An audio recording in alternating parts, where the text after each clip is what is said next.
Iran के supreme leader Ayatollah Ali Khamenei की America और इजराइल के जॉइंट ऑपरेशन एपिक फ्यूरी के दौरान मौत हो गई है। अमेरिका और इजराइल ने पूरी प्लानिंग के साथ इस ऑपरेशन को अंजाम दिया था।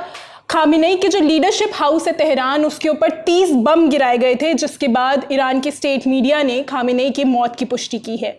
अमेरिका ने एक बार फिर किसी देश में घुसकर उसकी सत्ता को बदलने के लिए अपना पहला कदम बढ़ा दिया है।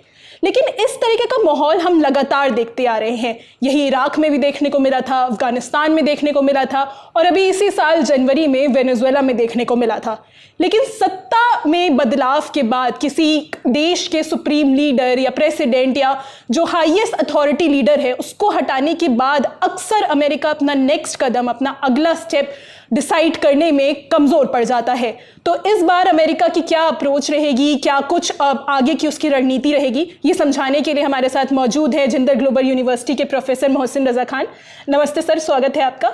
तो क्या कुछ हम अमेरिका से एक्सपेक्ट कर सकते हैं सर? जैसा कि इराक में हमने देखा था 2003 में, जब सद्दाम हुसैन की सरकार गिराई गई थी, सद्दाम हुसैन की मौत के बाद अमेरिका का अगला स्टेप क्लियर नहीं था और फिर इराक में इंसर्जेंसी का एक लंबा दौर देखा गया।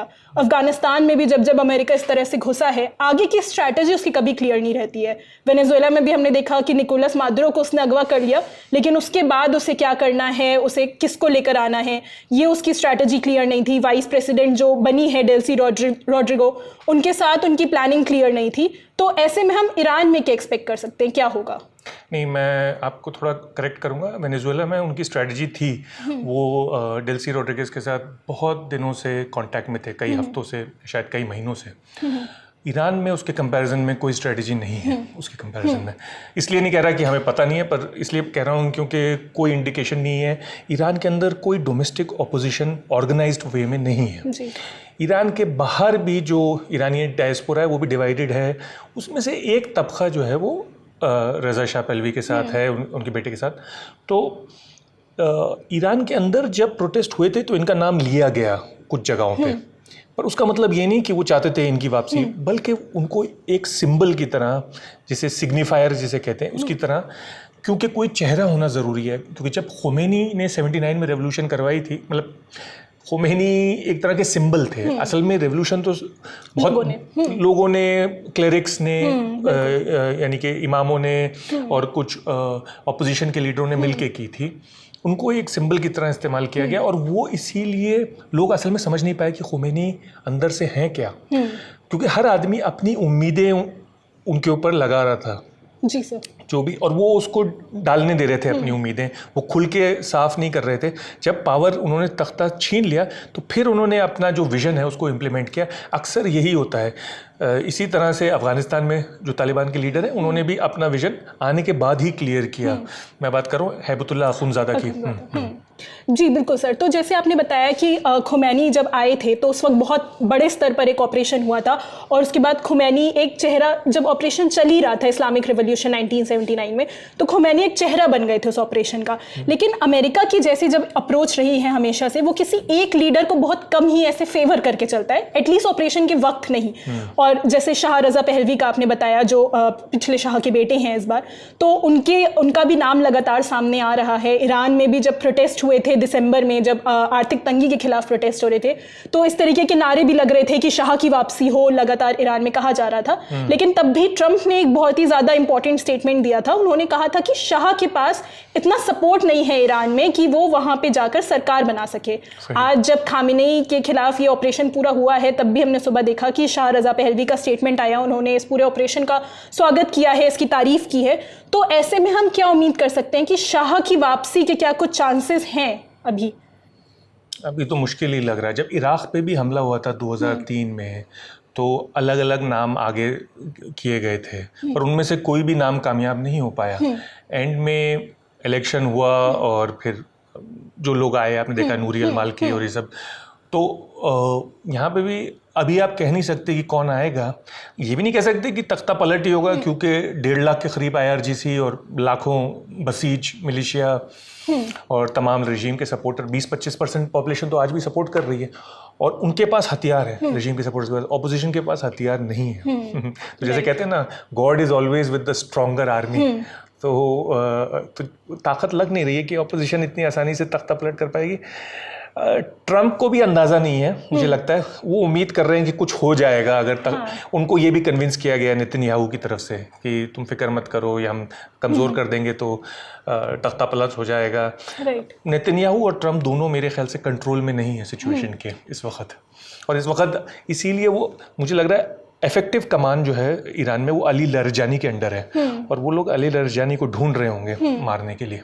राइट सर, बिल्कुल सर, ऐसी रिपोर्ट्स भी सामने आई हैं कि जब पिछले साल हमला हुआ था जून में, जब अमेरिका और इजराइल ने मिलकर ऑपरेशन किया था ईरान के खिलाफ, तब जब सुप्रीम लीडर खामेनेई ने अपने सक्सेसर्स ढूंढे थे, तो उसके बाद से ही लगातार ऐसी रिपोर्ट्स आ रही हैं कि मसूद पेज़ेश्कियान जो प्रेसिडेंट है अभी ईरान के, उनको वो एक तरह से साइडलाइन कर रहे थे पिछले दिनों, और अली लारजानी को वो आगे कर रहे थे। अली लारजानी उनके बहुत ज़्यादा करीबी सलाहकार भी रहे हैं, उनके चीफ ऑफ स्टाफ भी रहे हैं। तो अली लारजानी का ही अब भी खामेनेई की मौत के बाद लगातार स्टेटमेंट आ रहा है जिसमें वो खामेनेई की मौत को एवेंज करने की बात बोल रहे हैं, अमेरिका पे हमले की बात बोल रहे हैं।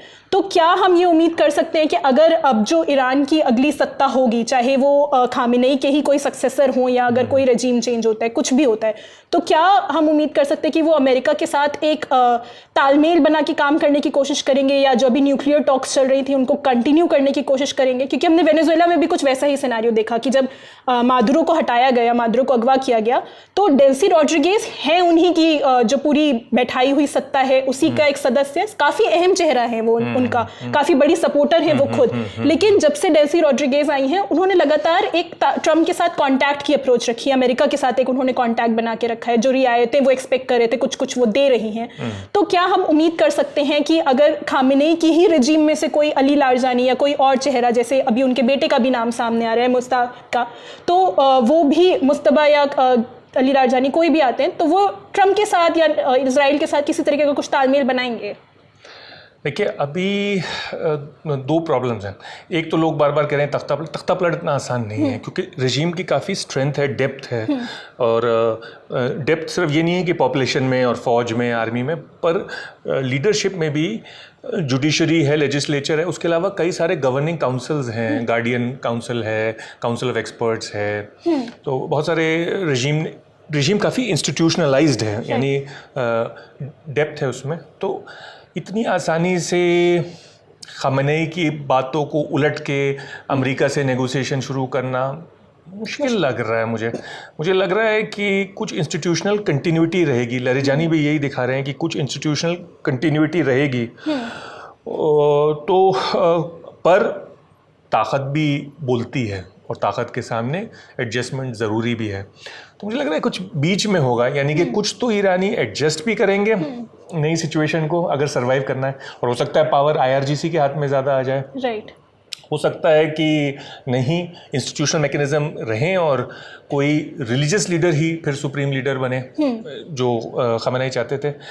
पर खामेनेई की बातों को टोटली तो नहीं पलट सकते कि बिल्कुल वो अमेरिका के पिट्ठू बन जाएं। तो आगे कुछ इन अगले घंटों में नहीं, बल्कि अगले कुछ हफ्तों और महीनों में पता चलेगा कि क्या असल में होने वाला है वहाँ पे। मुझे बस एक चीज़ का ख़तरा है कि कहीं खाना जंगी यानी सिविल वॉर ना शुरू हो जाए, क्योंकि रजीम के भी तकरीबन 25% सपोर्ट है, तकरीबन 25% लोग रजीम के बहुत ख़िलाफ़ भी हैं। राइट। एक और मुमकिन चीज़ भी है कि स्प्लिंटरिंग ना हो जाए, यानी कि जो माइनॉरिटी के एरियाज़ हैं, बलोच, अज़री, कुर्द, ये सब मार्श अरब्स, ये कहीं स्टेट को स्प्लिंटर ना कर दें। क्योंकि पहले तो ये एथनिक डिविजन्स इतनी थी नहीं, पर पिछले कुछ सालों में ये बढ़ती जा रही हैं एथनिक डिविजन्स, तो और कुछ सुन्नी भी हैं थोड़े बहुत, पर वैसे 90% ज़्यादा तो शिया ही है मुल्क। तो वो भी एक पॉसिबिलिटी है कि ईरान अपने जो बॉर्डर के एरियाज़ हैं उस पर कंट्रोल लूज़ कर दें। राइट, ये भी एक मुमकिन है। जी सर। तो सर एक चीज़ और हमें ये समझाइए कि ऑपरेशन हुआ, खामेनेई की मौत की पुष्टि हुई, उसके बाद भी ट्रम्प का जो आज सुबह स्टेटमेंट आया उसमें यही था कि वो ईरान पर हमले जारी रखेंगे, और उसके बाद रिपोर्ट्स भी आई कि अमेरिका और इजराइल ने कुछ जगहों पर और अटैक किया है, इस तरीके की रिपोर्ट्स आ रही हैं। जब अटैक हुआ था तब इसका इनिशियल मकसद था कि ईरान का जो न्यूक्लियर प्रोग्राम है उसको उन्हें डिसमेंटल करना है, उसको ख़त्म करना है। फिर ये ऑपरेशन रजीम चेंज में बदल गया, और अब खामेनेई की मौत के बाद भी भी हमले जारी हैं। तो क्या हम देख रहे हैं कि अब अमेरिका के इन हमलों का ऑब्जेक्टिव क्या है? क्या वो अभी भी वो न्यूक्लियर साइट्स को तलाश रहे हैं? क्योंकि कल जब हमला हुआ था तब ये था शुरुआत में कि मिलिट्री साइट्स पे अटैक किया गया है, तो क्या अभी भी वो न्यूक्लियर साइट्स को निशाना बना रहे हैं, बड़े लीडर्स को निशाना बना रहे हैं? अभी कुछ देर पहले ही रिपोर्ट आई कि चीफ ऑफ स्टाफ की मौत की पुष्टि हुई, मुसावी की मौत की पुष्टि हो गई है। तो क्या अभी भी एक एक करके जो उनकी रेजीम में उनके सक्सेसर्स की लिस्ट में लोग हैं उनको हटाया जा रहा है? अब जो अमेरिका अटैक कर रहे हैं उनका क्या मकसद है और ये कितने टाइम तक कंटिन्यू रहने की उम्मीद है? क्या कोई बड़ी जंग की न्यूक्लियर को रोकना कभी मकसद था ही नहीं, अब साफ है बात। क्योंकि ईरान एग्री भी हो गया था नेगोशिएशंस में ज़्यादातर चीज़ों को, ज़्यादातर डिमांड्स को। लगता है कि पहले से ही रेजीम का पलटना ही मकसद था वो, क्योंकि नेतन्याहू ने भी ट्रंप को कन्विंस किया और राइट विंग इजराइल लॉबी जिसे कहते हैं अमेरिका में, कि भाई यही मौका है कि रेजीम कमज़ोर है, प्रोटेस्ट हो चुके हैं, लोग मारे जा चुके हैं, हमने एक बार हमला कर चुके हैं, जून 2025 में हमने काफ़ी एलिमिनेट कर दिया है, इससे ज़्यादा कमज़ोर रेजीम हो नहीं सकती, इस वक्त इकोनॉमिकली भी कमज़ोर है, इस वक्त हमला कर दो और लोहा गर्म है, लोग आ जाएंगे बाहर और तख्ता पलट जाएगा और तुम्हें यानी ट्रंप को दशकों तक याद किया जाएगा कि इतने बड़े दुश्मन को ठिकाने लगाए, तो जैसे तुमने वेनेजुएला में ठिकाने लगाया एक दुश्मन को, और लग रहा है बहुत जल्द क्यूबा में एक बहुत पुराने 70 साल पुराने 65 साल पुराने दुश्मन को ठिकाने लगाने वाले हैं, वैसे ही तुम ईरान में भी याद करे जाओगे, पूरे मिडिल ईस्ट का नक्शा बदल दोगे। और तो इस तरह से उनको कन्विंस किया गया था।